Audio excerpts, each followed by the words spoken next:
할렐루야. 장래일을 상대방과 미리 정해서 어기지 않을 것을 다짐하는 것을 약속이라 부릅니다. 약속은 지켜질 때의 가치가 있습니다. 약속은 서로가 지키기로 다짐하는 것이기 때문에 이 약속을 지키지 않으면 신용을 잃게 되고 신의를 저버리게 됩니다. 그래서 약속을 잘 지키지 않는 사람에게는 사람들이 모여들지 않습니다. 사람들이 오히려 피합니다. 캐나다 선교사로 1888년에 우리나라에 들어서 선교 활동을 했던 J.S.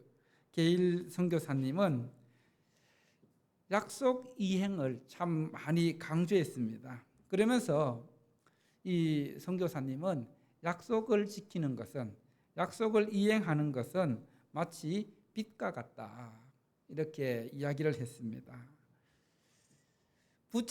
여러분 부채를 갚아야 되는데 갚지 못하고 자꾸 날이 지나가면은 무엇이 늘어납니까? 이자가 자꾸 늘어납니다. 그렇죠? 그래서 결국 그 늘어나는 이자를 감당하지 못하고 그렇게 나중에 결국 신용불량자가 되고 또 법정에까지 서게 되는데, 결국 약속 이행을 하지 못하면 나중에는 그 신용할 수 없는, 믿을 수 없는 사람이라는 꼬리표가 붙게 되고, 그리고 자기 자신의 인격에 큰 흠집을 내게 됩니다. 여러분, 오늘날 우리가 살아가는 시대에 약속이 어떻게 지켜지고 있습니까? 약속을 너무나 가볍게 여기는 것들을 볼 수 있습니다. 오늘날 우리가 살아가는 이 시대에 여러분, 젊은 남녀들이 결혼할 때에 주례 앞에서 뭐 하죠? 서약을 합니다. 그죠? 사랑의 마음을 가지고 검은 물이 무엇이 될 때까지, 팥뿌리가 될 때까지 한 남자만을, 한 여자만을 사랑하며 끝까지 함께 하겠느냐, 이렇게 하나님 앞에서 또 가족들 앞에서, 친척들 앞에서, 친구들 앞에서 그렇게 다짐하고 약속을 하건만, 오늘 우리 시대에 이혼이 어떻게 되어가고 있어요? 이혼을 너무나도 쉽게 하고, 그리고 너무나 쉽게 헤어지는, 이 약속이 지켜지지 않고 약속이 가볍게 되는 그런 시대에 살아가고 있습니다. 우리나라 이혼율이 아시아에서 1위라는 것 다 아시죠? 여러분, 특히 하나님을 믿는 하나님의 자녀들은 약속을 잘 지켜야 할까요? 아니면 잘 지키지 않아도 될까요? 예? 하나님을 믿는 자녀들은 약속을 잘 지켜야 합니다. 왜냐하면은 우리가 믿는 하나님은 신실하신 하나님으로서 하나님의 약속은 반드시 이루어지고 하나님의 약속을 반드시 지키시는 분이십니다. 할렐루야. 우리가 갖고 있는 이 성경책 66권도 약속의 책입니다. 신약, 구약, 이 약자가 다 약속할 때 약자에 해당하는 말입니다. 그래서 이 성경 66권은 누구에 대한 약속입니까? 하나님의 아들 예수 그리스도에 대한 약속입니다. 그래서 구약 성경에서는 앞으로 오실 예수 그리스도에 대해서 약속하고 있고, 그리고 신약 성경에서는 오신 하나님의 아들이신 예수님과, 그리고 또 이제 그 예수님께서 우리 죄를 위해 십자가 지시고 죽으시고 부활하셔서 하늘로 올라가셔서 하나님 보좌에 앉아 계시다가 어떻게 하신다고요? 다시 이 세상에 오실 것을 약속하고 있는 것이 바로 신약입니다. 우리는 예수님께서 다시 오신다는 약속의 시대에 살고 있습니다. 이 약속은 반드시 이루어질 하나님의 약속입니다. 그리고 이 약속이 이루어지면은 하나님을 알지 못하는 사람들에게는 심판의 날이지만은 그러나 하나님을 믿는 우리에게는 어떤 날입니까? 은혜의 날입니다. 새하늘과 새 땅에서 주님과 함께 영원히 살아갈 시대가 열리는 것입니다. 그래서 우리는 예수님 다시 오실 때까지 우리에게 주신 직분과 사명을 잘 감당해서 주님 앞에 섰을 때에 어떤 말씀을 드려야 되겠습니까? 따라합시다. 착하고 충성된 종아. 주님 앞에 착하고 충성된 종이라고 칭찬받고 인정받을 수 있는 삶을 살아갈 수 있기를 바랍니다. 우리가 지난주 말씀을 통해서 이 기브온 민족 가나안 7 족속 중에 한 족속이었습니다. 모두가 다 멸망당해야 할 그런 족속인데 이 기브온 민족은 어떻게 하면은 우리 민족이 살아남을 수 있을까? 그것은 이스라엘과 평화조약, 화친을 맺는 것밖에 없었습니다. 그런데 이스라엘 백성은 가나안 민족과는 절대로 화친할 수 없다는 것을 알고 있었기에 그들을 속이기로 결정하고 위장을 합니다. 마치 먼 나라에서 온 것처럼 사절단을 꾸려서 낡은 음식, 낡은 모자, 낡은 신발, 낡은 옷, 낡은 음식을 가지고 와서 우리가 먼 나라에 와서 이제 우리가 당신의 종이 되겠으니까, 종이 될 테니까 우리와 평화 조약을 맺자고 그렇게 이야기합니다. 그렇게 했을 때에 여호수아와 이스라엘 백성들은 어떻게 했습니까? 여호와께 묻지 않고 기도하지 않고 그저 눈에 보이는 대로 결정했을 때에 3일이 지나서 자기들이 속았다는 걸 알게 됩니다. 기브온 민족으로서 멸망시켜야 할 가나안 민족들임을 뒤늦게 알게 되었습니다. 여러분, 속아서 한 약속 지켜야 될까요? 지키지 않아도 될까요? 예? 잘못한 약속 어떻게 해야 됩니까? 여러분, 속아서 한 약속. 지금 이스라엘 백성들은 기브온 민족과 약속을 했을 때에 누구의 이름으로 약속을 했을까요? 하나님의 이름으로 약속했습니다. 하나님의 이름을 걸고 약속했습니다. 그리고 옛날에 고대에 서로 나라 간에 또 민족 간에 약속을 맺을 때 하는 의식이 있었습니다. 그 의식이 뭐냐 하면은 약속을 맺는 당사자 사이에 동물 한 마리, 소나 양을 한 마리 갖다 놓고 그들의 배를 가릅니다. 배를 가르면서 만약 당신과 내가 둘 중에 약속을 지키지 않으면 약속을 지키지 않는 사람이 이렇게 될 것이다 하는 의식에서 동물의 배를 가르면서 피를 흘리게 됩니다. 자, 오늘 말씀은 속아서 한 약속, 잘못된 약속이라도 하나님의 이름으로 했으면은 그 약속을 지켜야 된다는 것을 우리에게 말씀하고 있습니다. 그래서 우리는 약속을 하기 전에 신중하게 기도하고 잘 해야 된다는 것을 말씀하고 있습니다. 오늘 말씀 첫 번째로 따라합시다. 속아서 한 약속이라도 지켜야 한다. 자, 먼 곳에서 온 사절단으로 알고 약속을 했는데 평화조약을 맺었는데 3일이 지나서 그들이 자기 자신들을 속였다는 걸 알게 됩니다. 그렇게 했을 때에 하나님의 이름으로 한 약속이기에 가나안 땅을 정복하면서 기브온 민족만은 살려두어야만 했습니다. 그래서 그들은 기브온 민족들을 공격할 수 없었고 그리고 또 어떻게 할 수가 없었습니다.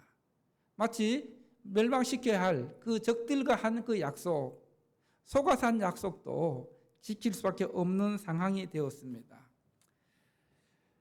옛날에 그 로마 공화국과 카르타고 사이에 전쟁이 있었는데 포에니 전쟁 때 일입니다. 서로 엎치락 뒤치락 전세가 밀리고 땡기고 이렇게 전투가 계속되는 중에 카르타고 군이 어려움에 처하게 되었는데 마침 로마의 유명한 레구레스 장군을 포로로 잡을 수 있었습니다. 그래서 이 카르타고 군인들이 야, 우리 로마 유명한 장군을 잡았으니까 이를 죽이자. 그런데 전세는 자꾸만 불리해져 가고 있습니다. 그때 카르타고 군에서 이 장군 죽이지 말고 오히려 휴전 협정에 사용하기로 하고 제안을 하게 됩니다. 그래서 포로 잡혀 있는 레구레스 장군에게 장군, 우리가 장군을 이제 석방할 테니까 로마로 가서 우리 민족과 평화 조약을 맺도록 다리 역할을 해 달라고.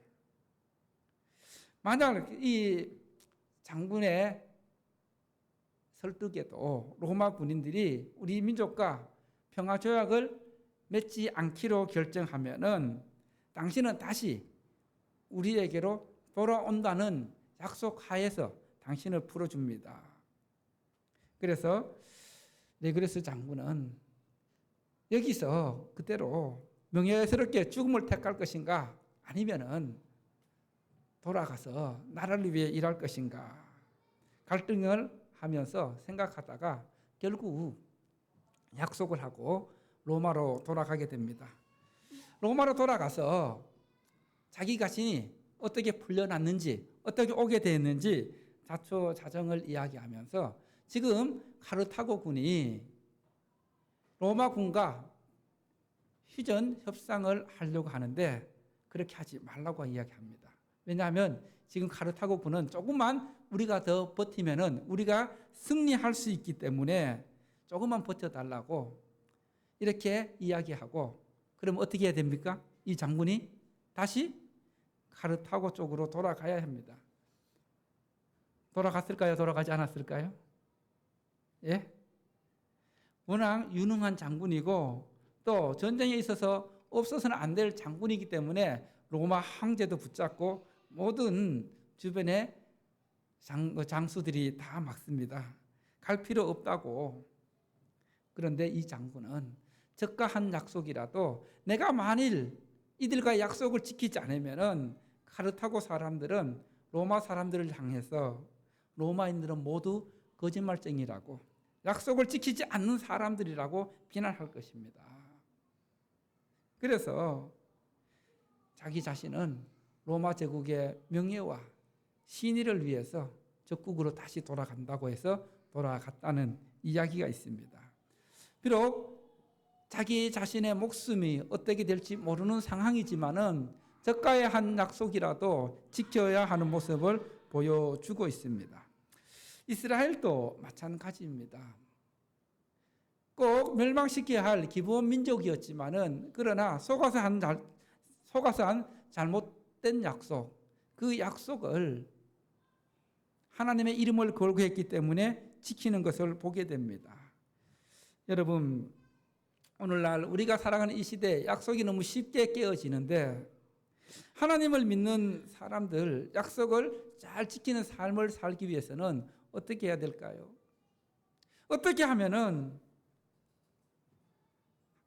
약속을 잘 지키는 신뢰가는 그리고 신뢰가 깊어지는 그런 삶을 살아갈 수 있습니까?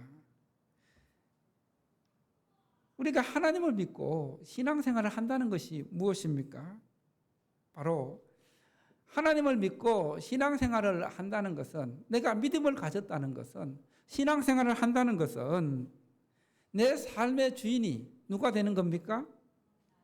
하나님이 되어서 내 삶의 주도권을 하나님께 내어드리는 것이 내 마음대로 사는 것이 아니라 내 삶의 주인이 하나님 되어서 내 삶의 주도권을 하나님께 내어드리는 삶이 신앙이고 믿음의 삶이라는 거예요. 하나님을 믿는다 하면서 하나님을 주인 삼지 않고 하나님께 내 삶의 주도권을 내어드리지 않고 내 마음대로 결정하고 살아간다면은 그것은 신앙을 가졌다고 할 수가 없는 것입니다. 그래서 우리는 하나님께서 내 삶의 주도권을 가지고 내 삶을 인도해 가실 수 있도록 하나님께 맡겨야 합니다. 그렇게 할 때 우리는 하나님 주시는 지혜로, 하나님 주시는 능력으로 내가 지키기 힘든 약속이라 할지라도 지켜나갈 수 있다는 것입니다. 할렐루야.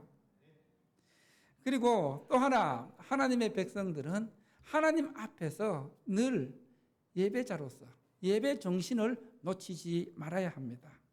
여러분, 하나님께 드리는 예배가 무엇입니까? 오늘 여러분 예배 드리고 있잖아요. 예배 드리고 있는데 이 예배가 무엇입니까? 그리고 예배 정신이 무엇입니까? 따라해 볼까요? 예배란 첫 것, 으뜸의 것, 가장 귀한 것, 최고의 것으로 하나님을 섬기고 하나님께 드리는 삶이다. 우리가 하나님 앞에 예배자로 설 때는, 또 예배자로 나올 때는 하나님 앞에 가장 으뜸의 것, 최고의 것, 첫 것을 가지고, 제가 작년에 언제 한번 설교한 것 같은데, 하나님 앞에 예배 드리러 나올 때는 우리 복장에 있어서 어떻게 해야 된다 했어요? 예? 가장 좋은 옷으로. 일주일 동안은 직장 생활하면서 또 사회생활 하면서 그렇게 살아가더라도 주일은 하나님 앞에 예배 드리는 날은 내 삶에 있어서 최고의 것을 가지고, 그리고 하나님이 가장 기뻐하시는 가장 귀한 것을 가지고 나와서 하나님께 드리는 게 예배입니다. 할렐루야. 그래서 이런 삶의 자세로 우리가 하나님 앞에 나와 예배 드릴 때는 따라합니다. 마음을 다하고 목숨을 다하고 힘을 다하고 뜻을 다하여 예배 드리는 것이 예배 정신이다. 이런 예배 정신을 늘 생각하면서 하나님 앞에 나와 예배 드릴 때에 하나님이 기뻐하시는, 하나님이 기뻐 받으시는 예배를 드릴 수 있다는 것입니다. 할렐루야. 하나님 앞에 나올 때는 내 삶의 가장 귀한 것, 내 삶의 첫 것, 최고의 것, 이런 것들을 하나님께 드리는 것이 예배라는 겁니다. 오늘 예배 드리는 여러분 자신을 한번 이 예배 정신에 비추어 보십시오. 여러분이 하나님 앞에 나올 때에 하나님 앞에 가장 귀한 으뜸, 최고로 여기는 귀한 것, 첫 것, 또 최고의 것을 가지고 하나님 앞에 나와 예배 드리고 있는지. 그리고 이런 예배 자세로 하나님 앞에 예배 드릴 때에 하나님께 또한 우리에게 주시는 말씀을 통해서 우리가 약속을 잘 지키는 삶을 살아가기 위해서는, 따라합시다. 말씀이 기준이 되는 인생을 살자. 뭘 살자고요? 무엇의 기준이? 말씀이 내 삶의 기준이 되는 인생을 살아갈 때에 우리의 삶이 복된 삶이 됩니다. 하나님께서 큰 은혜를 주십니다. 내 생각이 기준이 아니라, 내 경험이 기준이 아니라 뭐가 기준이 되어야 된다고요? 하나님의 말씀이 내 삶의 기준, 내 인생의 기준이 될 때에, 그 기준으로 살아갈 때에 하나님의 능력이 함께 하십니다. 하나님의 인도하심이 함께 하십니다. 그래서 말씀이 기준인 인생을 살아갈 때에 하나님께서 그 삶 가운데 함께 하셔서 큰 은혜와 복을 주십니다. 이것을 이스라엘 백성들은 잘 알고 있기 때문에 지금까지도 자녀들에게 말씀을 암송하고 말씀을 교육하는 그런 삶을 살아가고 있습니다. 특히 신명기 6장 4절에서 9절 말씀, 쇠마라고 하는 이스라엘아 들으라는 이 말씀, 자녀들에게 처음 가르치는 말씀이 암송하는 말씀입니다. 우리도 이제 여러분 오늘 들어올 때에 주보와 함께 1월 달에서 6월 달까지의 암송 말씀 큰 글씨로 다 받으셨죠? 안 받았어요?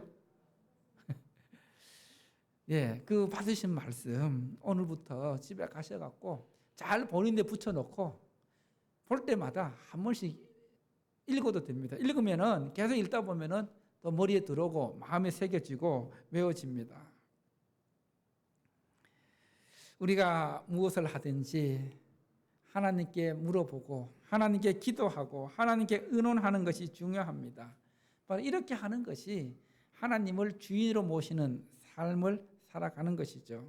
그래서 하나님을 내 인생의 주인으로 인정하는 것이 뭐의 출발점입니까?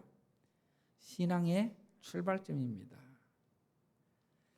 하나님이 여러분의 인생의 주인 되지 못했다면 아직 여러분은 신앙인으로서 출발을 제대로 못하고 있는 것입니다. 하나님을 내 인생의 주인으로 인정할 때에 바로 신앙의 출발을 하면서 주님과 동행하는 삶을 살아갈 수 있다는 것입니다. 여러분 한번 생각해 보십시오. 내 삶의 주도권을 하나님께 온전히 내어드리지 못하는 이유가 무엇일까? 내 삶의 주도권을 내려놓고 하나님을 주인으로 인정할 때에 우리는 잘못된 약속이라도 또 속아서 한 약속이라도 지킬 수 있는 능력을 하나님께서 주십니다. 할렐루야. 두 번째로 기브온 민족을 향한 하나님의 은혜. 기브온 민족은 살아남기 위해서 이스라엘 민족을 속이고 이스라엘 민족과 약속을 했습니다. 그들은 이스라엘 민족에게 종이 되기로 자처하고 그들의 모든 것들을 다 포기했습니다. 그리고 나무 패는 자가 되었고 물을 깃는 자가 되었습니다. 그랬기 때문에 그들은 가나안 7민족 중에서 유일하게 살아남을 수가 있었습니다. 기브온 민족들은 영영토록 이스라엘의 종이 되었습니다. 원래 이스라엘은 하나님께서 이스라엘 민족에게 이스라엘 민족 간에 서로 종이 되면은 7년이 되면 안식년이 되면은 그 종에서 다 풀려날 수가 있었습니다. 그리고 50년째 희년이 되면은 잃어버린 재산도 찾을 수 있는 길이 있었습니다. 그런데 오늘 본문에 기브온 민족들은 영원토록 영영이 이스라엘의 종이 되는 삶을 살았습니다. 그들은 종으로 살았지만은 하나님의 약속으로 보장받았습니다. 오늘 이 말씀을 묵상하면서 아이들이 종으로 살았지만은 오늘 말씀 보면 여호와의 제단을 위해서 여호와의 제단 앞에서 물을 깃고 나무를 패는 자가 되었다. 여러분, 하나님 없이 살아가는 것보다 하나님 제단을 위해서 이렇게 종으로 살아가는 삶도 참으로 귀하다. 그래서 시편 84편인가요? 거기서 시인은 하나님 전에서 문지기로 살아가는 것이 정말 행복하다, 정말 귀하다고 고백하는 것을 보게 됩니다. 그리고 이 기브온 민족들에게 하나님께서 은혜를 베풀어 주셔서 많은 세월이 흐른 후에 이스라엘 민족들이 포로로 잡혀가서 다시 돌아왔을 때에 성벽을 재건할 때에 기브온 민족들도 동일하게 여기에 참여할 수 있는 은혜를 허락해 주셨습니다.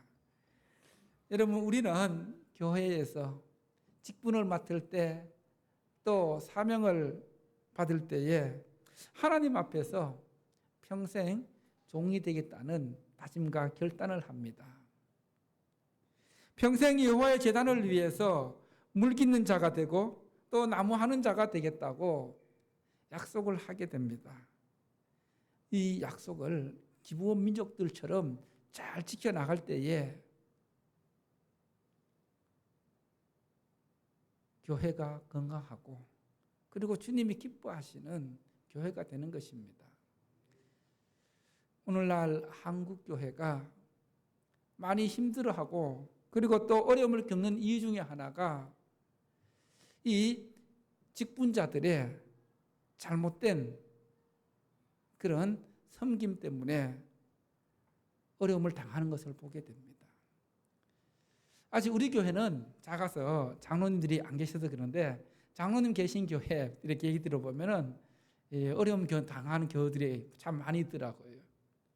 여러분, 하나님 주신 직분은 인정받고 대접받는 직분이 아니라 어떤 직분이에요? 종으로 섬기는 직분입니다. 오늘 이 말씀처럼 여호와의 제단을 위해서 기브온민족처럼 물을 깃는 그런 마음, 나무를 패는 그런 마음, 종으로 살아가는 그런 마음으로 묵묵히 살아갈 때에 우리는 그 약속을 통해 하나님의 큰 은혜를 경험할 수 있게 됩니다. 오늘 이제 말씀을 마무리합니다. 속아서 한 약속이라도 하나님의 이름으로 약속했으면 그 약속을 어떻게 해야 된다고요? 지켜야 합니다. 자기 자신에게 손해가 되더라도. 하나님의 이름으로 한 약속은 손해가 되더라도 지키면은 하나님께서 그 마음 아시고 갚아주시고 책임져 주십니다. 할렐루야. 하나님 앞에서 하나님의 이름으로 한 약속은 자신에게 손해가 되도록 지킬 때에 그 약속 가운데 하나님께서 함께 하신다는 겁니다. 미국의 유명한 호텔 회장을 지냈던 클라이머 회장에 대한 이야기입니다. 이 회장님은 홀리데이 인 호텔이라는 그런 많은 호텔들을 가지고 있었어요. 호텔들을 가지고 있었는데 이 회장의 특징이 뭐냐면 호텔 안에 카지노를 설치하지 않는 거였어요. 이미 그 전에 자기가 인수하기 전에 설치된 호텔에 카지노는 어떻게 할 수 없었지만은 새로 짓는 호텔에는 호텔 안에 카지노를 짓지 않겠다고, 설치하지 않겠다고 하나님 앞에 약속을 했습니다. 수백 개의 호텔을 운영하면서 그런데 자꾸만 호텔 그 이사들이 이 회장님께 호텔에 카지노를 설치해야 호텔이 잘 운영된다고 자꾸 계속해서 건의를 하게 됩니다. 회사의 간부들이 계속 제안하자 이 회장이 단호하게 거절합니다. 그리고 또 회사의 중력들이 또 카지노를 설치하자고 건의를 합니다. 그래서 결국 이 클라이머 회장이 이 문제를 놓고 가족들과 상의하고 기도하고 그렇게 하는 가운데 결단을 내립니다. 내가 하나님 앞에 약속을 지키기 위해서는, 카지노를 설치하지 않겠다는 약속을 지키기 위해서는 결국 내가 회장직을 내려놓는 수밖에 없구나 하면서 가감한 결단을 해서 이 회장직 내려놓는 날에 연설을 이렇게 합니다. 제가 운영하는 호텔에 카지노를 두지 않기로 하나님과 약속을 했습니다. 사람들 간의 약속도 중요한데 하나님과의 약속은 얼마나 중요한 것입니까? 제가 하나님과 약속을 지키는 길은 회장직에서 물러나는 것뿐이라는 결론을 내렸습니다. 그래서 그렇지만 저는 하나님과의 약속을 지키게 되어서 마음이 너무나 평안합니다. 이렇게 짧은 연설을 마치고 회장직을 내려놓았을 때에 하나님과 약속을 지키기 위해서 회장직도 포기하는 이 회장의 믿음을 보고 전 직원들이 뜨겁게 박수를 보냈다는 것입니다. 여러분, 하나님과의 약속을 지킨 이 회장의 믿음, 하나님께서는 정말 세상에서 회장직을 포기하게 되었지만은 그러나 하나님 나라에서는 영생을 얻게 되는 은혜를 누리게 되었다는 것입니다. 할렐루야. 우리가 하나님 앞에서 약속을 하면은 손해가 되더라도 나에게 불이익이 되더라도 지키는 신실함을 배워야 합니다. 할렐루야. 이제 오늘 말씀을 마무리하면서 한번 생각해 보십시오. 나는 약속을 잘 지키는 사람인가? 그리고 내가 내 삶 가운데 손해가 되더라도 지킨 약속들이 있는가? 내 삶의 주도권을 하나님께 내려놓지 못하는 이유가 무엇인지 이것들을 오늘 또 세일 모임하면서 한번 은혜를 나누면서 또 이번 한 주간 하나님 앞에서 약속을 잘 지키는 신실함으로 승리하는 여러분 되시기를 축원합니다.